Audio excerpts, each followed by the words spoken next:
నేనున్నది ఎందుకు? అప్పుడు స్వాముల వారు మాంబలంలో ఉన్నారు. రాత్రి 12 గంటల వరకు గోష్ఠి జరుగుతూనే ఉంది. అగ్నిహోత్రం రామానుజ తాతాచారి గారితో కలిసి అలా వేకోజాము అంటే 5 గంటలు కావచ్చింది. స్వామి గోష్ఠి ముగించి దండం కమండలం తీసుకుని బయలుదేరారు. దారిలో ఒక స్త్రీ ఒక యువతిని చంటి పిల్లను తీసుకుని గబగబా ముందుకు వచ్చింది.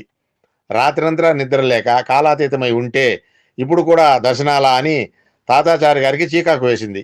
స్వాముల వారికి విశ్రాంతి అక్కర్లేదా అని ఆయన కాస్త కసిరారు. అయితే ఆవిడ ఆ మాట వినిపించుకోలేదు. తన కుమార్తె ఎక్స్ప్రెస్ బండిలో వెళుతున్నందుకు స్వామి ఆశీస్సులకై వచ్చానని ఆవిడ బతిమాలింది.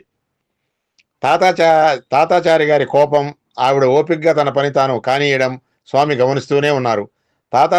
తాతాచారి గారిని వెళ్ళి కొంచెం ప్రసాదం పట్టుకుని రమ్మని పంపారు. స్వాముల వారు ఆవిడ చెప్పినదంతా విన్నారు. ప్రశాంతంగా ఆశీర్వదించి ప్రసాదం ఇచ్చారు స్వామివారు. ఆమె బ్రహ్మానందంతో మరలిపోయింది. ఆమె వెళ్ళిన తర్వాత స్వామి ఇలా అన్నారు: భగవంతుని ముందు తమ తమ బాధలను చెప్పుకుంటే బాధ నివృత్తి అవుతుందని ప్రజలలో నమ్మకం ఉంది. కానీ ప్రజలకు దేవుడు కనిపించడు కదా.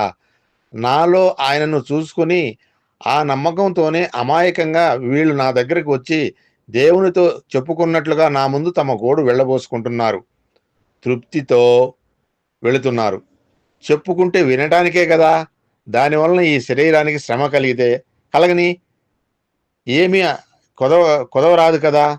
నాకు ప్రజలు నమస్కరిస్తున్నారు.